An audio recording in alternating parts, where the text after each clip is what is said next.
At age 80, Marlon Brando revealed the names of Hollywood's gay stars he secretly dated, and not all of them were good.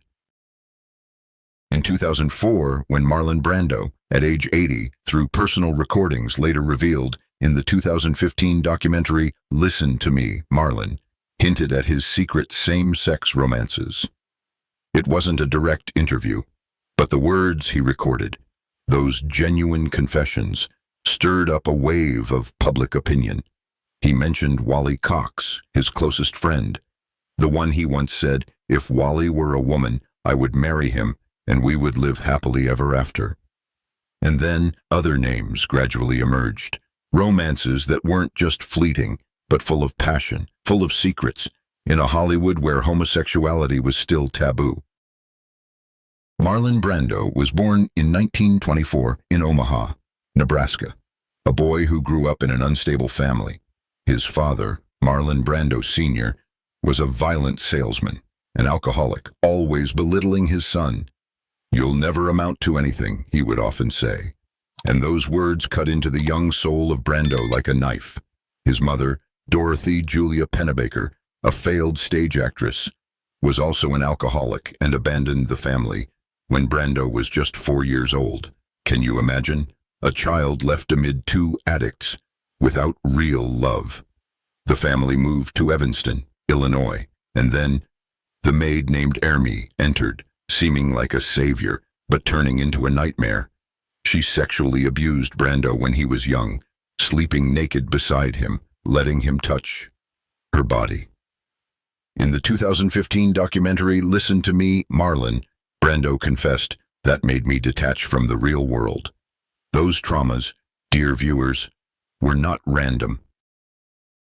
They turned Brando into a sexual beast, as he described himself, a person craving affection to fill the inner void. He had 2 sisters, Jocelyn and Frances, who also endured the family instability. But Brando was the one most heavily affected. Jocelyn became an actress, appearing in some films like The Big Heat in 1953, and Frances was a painter, living a more peaceful life.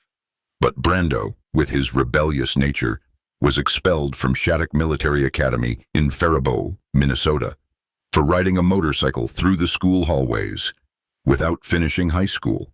He dug ditches for a while in Illinois, then followed his sister Jocelyn to New York to study acting at the New School for Social Research and the Actors Studio. That was where he discovered the Stanislavski method, blending personal experiences into roles, an approach that changed cinema forever. Stanislavski, from Russia, emphasized real emotions, and Brando applied it brilliantly, becoming a pioneer of method acting in America. He studied under Stella Adler, who taught him how to use personal memories to add depth to characters. Brando's career exploded with the 1947 Broadway play A Streetcar Named Desire, where he played Stanley Kowalski, a rough, desire-filled man. Do you remember? That role shocked audiences with its utmost realism, as if Brando wasn't acting but truly living it. He brought memories of being beaten by his father into the film scenes, creating moments of anger that chilled viewers to the bone. In 1951, the film of the same name, directed by Elia Kazan, catapulted Brando to stardom, with Vivien Leigh as Blanche Dubois. Brando received his first Oscar nomination, and from there, he became an icon. Imagine the scene where he shouts "Stella" in the rain, his voice full of pain and passion. That wasn't just acting, but Brando's soul laid bare. He changed Hollywood, from polished gentlemen like Cary Grant to rough men full of inner desires. Next was The Wild One in 1953, where he played the leader of a motorcycle gang, creating a rebellious image with a leather jacket and beret. That film influenced pop culture from James Dean to Elvis Presley, and the line, "What are you rebelling against? What do you got?" became a symbol for the young generation. Then, On the Waterfront in 1954, as Terry Malloy, a former boxer manipulated by his brother and the mafia. The scene where he says, "I could have been a contender to Rod Steiger," is a pinnacle, earning Brando his first Best Actor Oscar. Dear viewers watching that scene, I always feel moved because it reflects Brando's own life. a man who could have been greater if not bound by past traumas. After that, Guys and Dolls in 1955, where he sang and danced alongside Frank Sinatra, proving he wasn't just a dramatic actor but versatile, though his singing voice was criticized as weak. Sayonara in 1957, as an American major in love with a Japanese woman, earning another Oscar nomination, and he used the role to oppose racial discrimination, a topic he was passionate about. The Young Lions in 1958, as a German officer alongside Dean Martin and Monty Clift, showing psychological depth in portraying the enemy.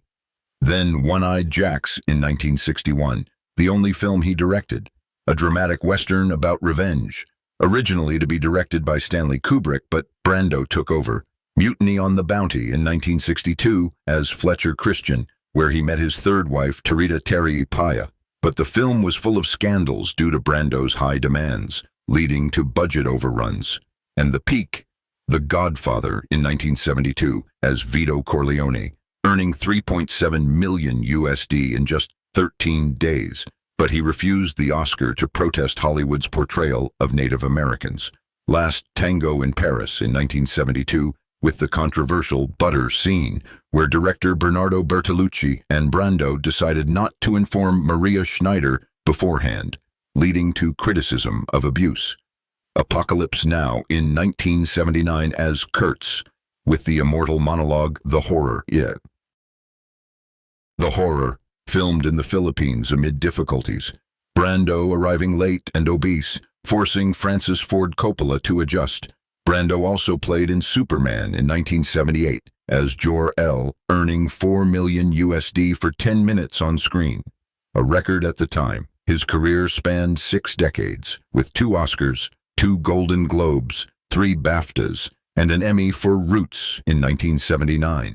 In his later years, he starred in The Freshman in 1990, parodying himself from The Godfather, and Don Juan DeMarco in 1994 alongside Johnny Depp, where he played a psychiatrist.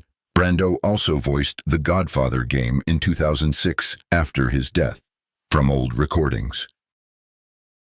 But behind the glamour, Brando's love life was a storm. He married 3 times, all to women who were pregnant. Anna Kashfi in 1957, an Indian-British actress, giving birth to son Christian. Movita Castaneda in 1960, a Mexican actress, giving birth to Miko and Rebecca. And Tarita Terry Paya in 1962, the Tahitian woman he met while filming Mutiny on the Bounty, giving birth to Cheyenne and Tehotu. Why like that? From my perspective, it was his unconscious way of recreating family instability, seeking the stability that childhood had robbed him of. But those marriages were full of drama. Anna and Brando divorced after 2 years due to jealousy and violence. She once sued for custody. Movita had been married to Jack Doyle before, and her marriage to Brando was initially considered invalid. Tarita endured Brando's affairs, and later accused him of abusing their daughter Cheyenne, leading to family tragedy. With women, the list is endless. Marilyn Monroe, whom he called 2 days before her death in 1962, an intermittent romance full of tragedy. Monroe once called Brando the most sensitive man. Marlene Dietrich, the German goddess with a seductive voice, once said Brando was the most wonderful man after Nights in Berlin. Grace Kelly, the future Princess of Monaco, a short but passionate affair in Cannes. Ingrid Bergman, the Swedish star of Casablanca, sharing long nights in Europe while filming together. Edith Piaf, the French singer with a life full of tears. Brando once sang with her in Paris and supported her through addiction. Doris Duke, the richest woman of the era, owner of immense wealth. They traveled together on yachts, and Duke once left a bequest for Brando in her will. Rita Moreno, his longest romance lasting 8 years, once described it was like a cocaine storm full of deception and suffering. She nearly committed suicide because of Brando's cheating, even dated Elvis Presley in retaliation. And in her 2013 memoir, Moreno revealed Brando once hit her. Jane Fonda was blunt. He was disappointing in bed, after they co-starred in The Chase in 1966. Dear viewers, Let's pause for a moment to breathe. These stories aren't just sensational, but they make us think about the consequences of trauma. According to the 2014 book Brando's Smile by Susan L. Mizruchi, at least 22 women involved with him attempted suicide or succeeded. That's the dark side of Hollywood's stud allure. Brando wasn't a predatory villain, but he was a victim of his own past and unwittingly spread that pain. He once called Ursula Andress to ask if he had slept with her because he couldn't remember all, a detail that's funny but also sad, isn't it? And in Peter Manso's 1994 book Brando, the Biography, updated in 2025 with a new edition, Manso revealed Brando had at least 11 children, including illegitimate ones like Petra Brando Corval from his affair with maid Cristina Ruiz, and he often neglected them, leading to many psychological issues. Now we come to the most mysterious part. At age 80, through personal recordings revealed after his death in 2004, Brando hinted at his bisexuality. He had publicly stated in 1976, in an interview with French journalist Gary Carey, homosexuality is so common, it's no longer news. Like many men, I've had homosexual experiences, and I'm not ashamed. But in his final years, more specific details emerged, especially through Quincy Jones in 2018. Brando would sleep with anything. He slept with James Baldwin, Richard Pryor, Marvin Gaye, Pryor's widow, Jennifer Lee. Confirmed, Richard was always open about his bisexuality with friends and didn't mind revealing his relationship with Brando. Pryor, the legendary comedian, was heavily addicted to cocaine, and according to him, he would sleep with a pipe if nothing else was available. They met in Hollywood in the 1970s, at parties full of drugs and desires, and Lee said it happened in the 70s when drugs were still good, especially Quaaludes. If you did enough cocaine, you'd sleep with a radiator and send it flowers the next morning. James Baldwin, the black writer and civil rights activist, was an important lover, influencing Brando to join the civil rights movement. They met at the March on Washington in 1963, where Brando spoke in support of Dr. Martin Luther King Jr., Baldwin, an openly gay man, and Brando shared long nights discussing racism and love. According to William J. Mann's 2019 book, The Contender, The Story of Marlon Brando, Marvin Gaye, the soul singer with a sweet voice, was another romance, starting from a recording session in Los Angeles. Gaye once said of Brando as the most charming man I know, and according to Quincy Jones, they had secret meetings, perhaps influencing Gaye's music about free love. Wally Cox, his childhood best friend, was the greatest love. They met in New York in the 1940s, when Cox was a comedian with a nerdy but strong appearance, playing Mr. Peepers on TV. Brando said, "Wally was the only one who could control my spirit." When Cox died in 1973 from a heart attack, Brando kept his ashes and requested they be mixed with his own in 2004, scattered in the Death Valley desert. "I've only loved 3 men, Wally Cox, Christian Marquand, and Daniel Jellin. The others were just overnight trains," he confessed. Christian Marquand and Daniel Jellin, 2 French actors, met Brando at a party in Beverly Hills in the 1950s. The 3 were swept into an intense romance, a passionate ménage à trois. They were young, beautiful, skillfully hiding their love to the point that it moved me. Brando said he named his first son Christian after Marquand. Later, Jellin's illegitimate daughter, Maria Schneider, co-starred with him in Last Tango in Paris in 1972, the controversial film with the butter scene that traumatized her for life. Not all were good. Dear viewers, the sudden scene without warning made Schneider cry for real. That's an example of how Brando, despite his talent, sometimes repeated the cycle of abuse from his childhood.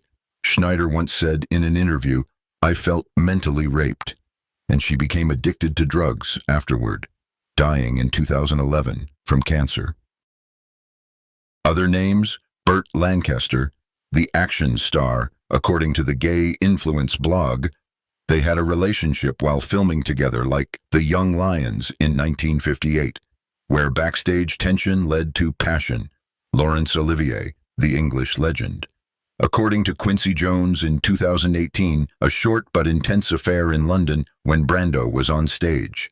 Monty Clift, whom Brando admired excessively, met at an audition in New York, leading to a jealous romantic relationship. Clift was once Elizabeth Taylor's lover, but Brando stole him, according to the 1978 book Monty Clift, a Biography. Cary Grant, Secret Weekends in San Francisco. Grant, famously bisexual, and once lived with Randolph Scott.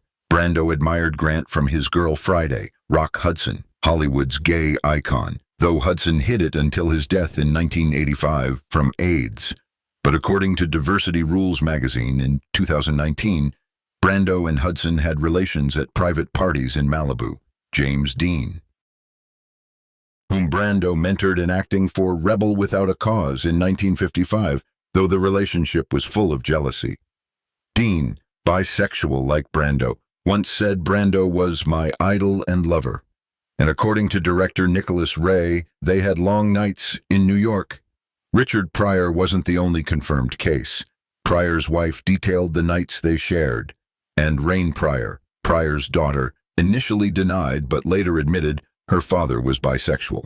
Quincy Jones called Brando the most charming motherfucker, but also warned about the dark side, insatiable desire leading to harm. In 2024, Billy D. Williams recounted in his memoir, What Have We Here?, that Brando once propositioned him at a house party, saying Brando was bisexual and he wasn't shy about pursuing anyone, but Williams politely declined.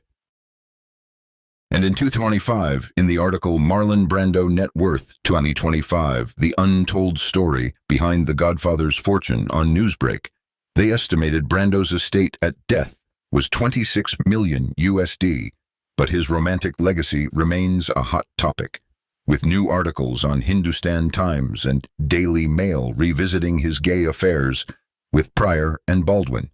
On X, Twitter, recent posts from bgay.com in 2024 discuss Williams spilling tea about Brando flirting with him. These revelations aren't just sensational, but inspiring.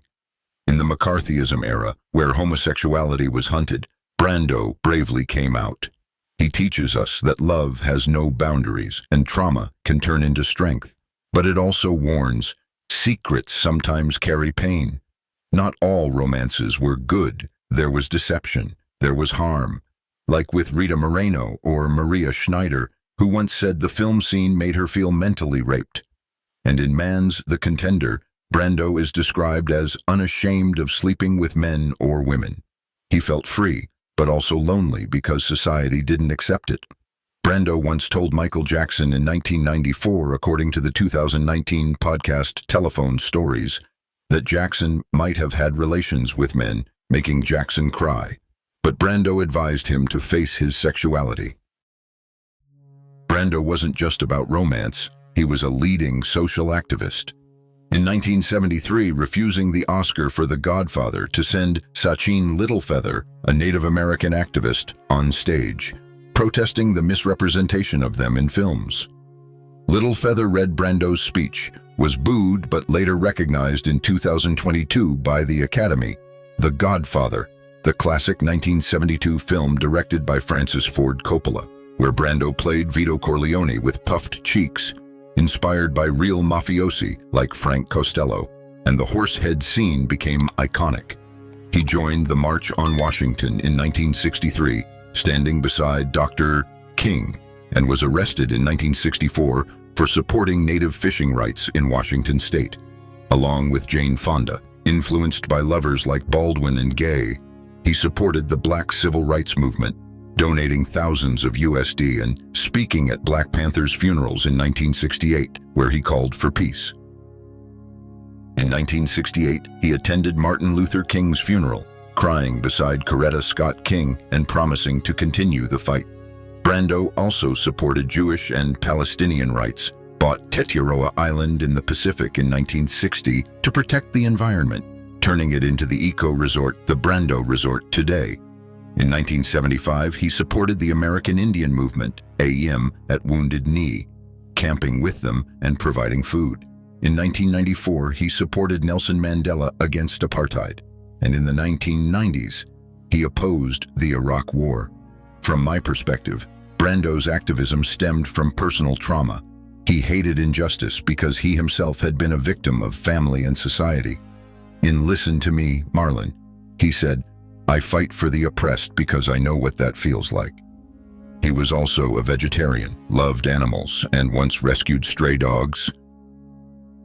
In his final years, family tragedy struck. His son, Christian Brando, shot and killed Dog Drullet, the boyfriend of his sister Cheyenne, in 1990, alleging Dog abused Cheyenne. Christian was imprisoned for 5 years, and Brando cried in court, "I have failed as a father." Cheyenne, traumatized from childhood and allegations of abuse by her father, according to Tarita in 2005, committed suicide in 1995 at her mother's home in Tahiti. Brando had at least 11 children, including illegitimate ones, and he admitted not remembering all their names, like Nina Priscilla from Christina Ruiz. He lived in isolation on Tetiaroa Island, dying in 2004 in Los Angeles from respiratory failure at age 80. His ashes were mixed with Wally Cox's and scattered in Death Valley. "I've searched but never found what I wanted, on screen or in life," he confessed in his final recording. His life was glamorous but chaotic, utterly unfulfilled. Recently, in 2024 to 2025, there have been many new revelations. Peter Manso's new book in 2025, updated from Brando the biography in 1994, reveals Brando's anger at feeling like a monster due to his bisexuality. And Burt Kern's Marlon Brando, Hollywood Rebel, in 2024 explores his cultural influence. From films to fashion, Billy Zane plays Brando in the 2024 biopic Waltzing with Brando, portraying him as an environmental activist on Tetiaroa, based on Bernard Judge's 2011 book, with a 2024 trailer showing Zane resembling Brando from the Godfather era. In 2025, the Torino Film Festival holds a retrospective commemorating Brando's 100th birthday, actually 2024 but extended, screening 24 films, and Imprint Films releases the box set, Film Focus Marlon Brando Volume 2, in 2025 with films like The Fugitive Kind. The 2024 documentary Marlon Brando in Paradise explores his environmental legacy on Tetiaroa, where he dreamed of a natural sanctuary for science. On X, Twitter, recent posts from bgay.com in 2024 discuss Billy D. Williams spilling tea about Brando flirting with him in the memoir What Have We Here? His estate was estimated at $26 million at death, but a hypothetical net worth in 2025 is calculated in hundreds of millions if he were alive, according to Newsbreak. From a personal perspective, Brando is a modern Greek tragedy, talent born from trauma, desires repeating destruction, but he inspires. Be brave with yourself, no matter the age. We, who have lived through so many social changes, surely empathize. Hollywood today is more open, but lessons from Brando remain valuable. Thank you for listening. If you please like, subscribe, and share your own stories. We'll meet again in the next video. Wishing you a peaceful day.